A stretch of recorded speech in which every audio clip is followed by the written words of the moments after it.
Hello students, now we are going to study Microeconomics chapter 9, the concept of revenue.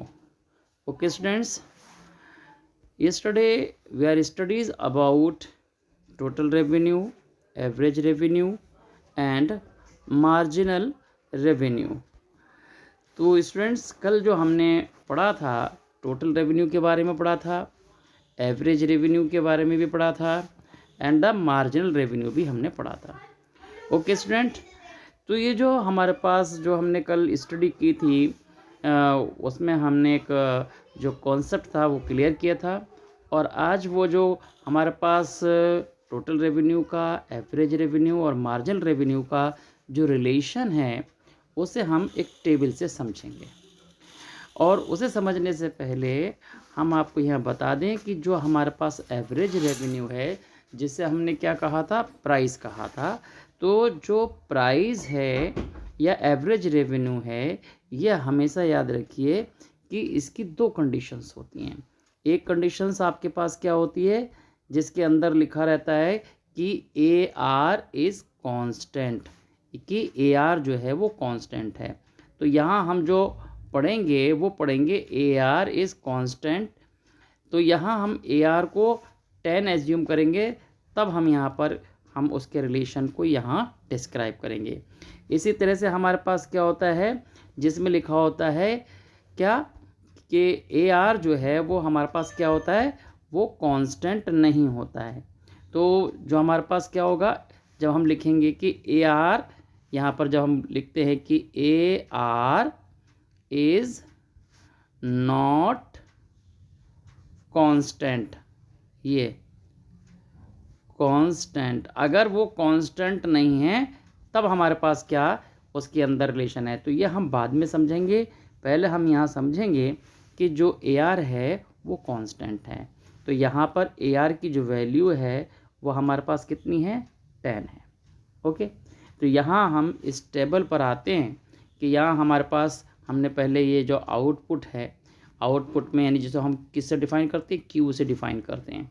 तो हमारे पास first पहली unit है और हमने यहाँ पर सेकंड, थर्ड, फोर्थ और ये फिफ्थ, 5 जो हमने पास जो यूनिट हैं वो हमने यहाँ पर ली हैं।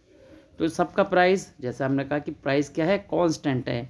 ये पहली यूनिट पर भी आपके पास 10 है, यहाँ पर भी आपके पास 10 है और थर्ड पर भी 10 है और यहाँ पर भी 10 है और फिफ्थ यूनिट पर भी 10 है।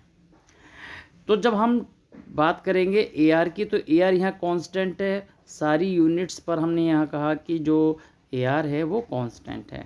ओके, तो there is no change in price और द ए आर। तो both are the same, it mean the price के हैं या फिर आप ए आर के हैं। अब हमें क्या करना है, हमें निकालना है टोटल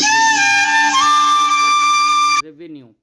तो टोटल रेवेन्यू जो है हमारे पास क्या है, उसका आपको मालूम है कि उसका एक फॉर्मूला होता है कि टोटल रेवेन्यू क्या होता है, ए आर इंटू क्यू। ये हमने आपको कल भी बताया था कि जब हम क्या बात करते हैं, टी आर की हम बात करते हैं, तो टी आर जो है वो किसके इक्वल होता है, ए आर, ये ए आर यानी एवरेज रेवेन्यू इंटू क्यू, ये हमारे पास रहता है।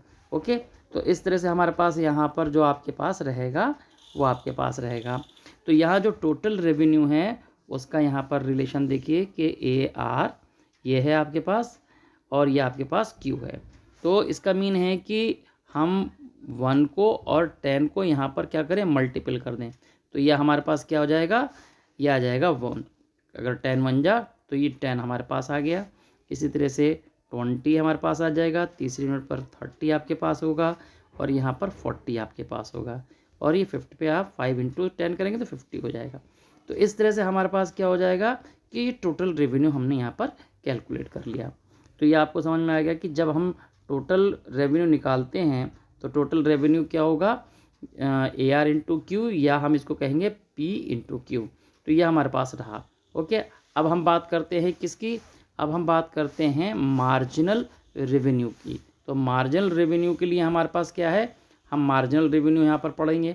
तो मार्जिनल रेवेन्यू जो है वो आप देखें क्या होता है, हर जो नेक्स्ट जो हमारे पास यूनिट है, यानी कि हम यहाँ एडिशनल की बात करते हैं ना, तो एडिशनल जो हमारे पास रहता है, तो एडिशनल जो आपके पास यूनिट जो आप बेचते हैं, तो उसके बेस पर आपके पास ये रहता है। तो वहाँ पर आपका क्या रहेगा, यहाँ आप देखें कि हम उसे यहाँ पर देखते हैं कि किस तरह से वो हमारे पास यहाँ पर रहेगा। तो ये आपके पास देखिए कि ये हमारे पास हमने यहाँ देखा कि ये क्या है आपके पास, मार्जिनल रेवेन्यू। अगर हम मार्जिनल रेवेन्यू को यहाँ पर देखें, थोड़ा सा यहाँ क्लियर कर लें कि एम आर जो है वो क्या है। M R is equal to, जब हम बात करते हैं तो ये टी आर एन में से आप क्या करते हैं, माइनस कर देते हैं टी आर एन माइनस 1। इसका मीन क्या है, हर नेक्स्ट वैल्यू में से आप जो प्रीवियस वैल्यू है वो आप माइनस कर देते हैं। ओके, तो यहाँ पर भी आपके पास क्या दिखेगा, इसी तरह से दिखेगा। देखिए अगर हमारे पास क्या है, जब हम बात करते हैं किसकी, एम आर की, तो एम आर यहाँ पर क्या दिख रहा है आपको, यहाँ पर आप देखिए ये आपके पास दिख रहा है। देखिए टी आर ये हमारे पास है टी आर, और इसमें से माइनस किया है टी आर एन माइनस 1। तो हर एक में से हम क्या करेंगे, हम वैल्यू माइनस करते चले जाएंगे। तो यहाँ देखिए आपके पास क्या है, पहले 10 की तो सेम रहेगी।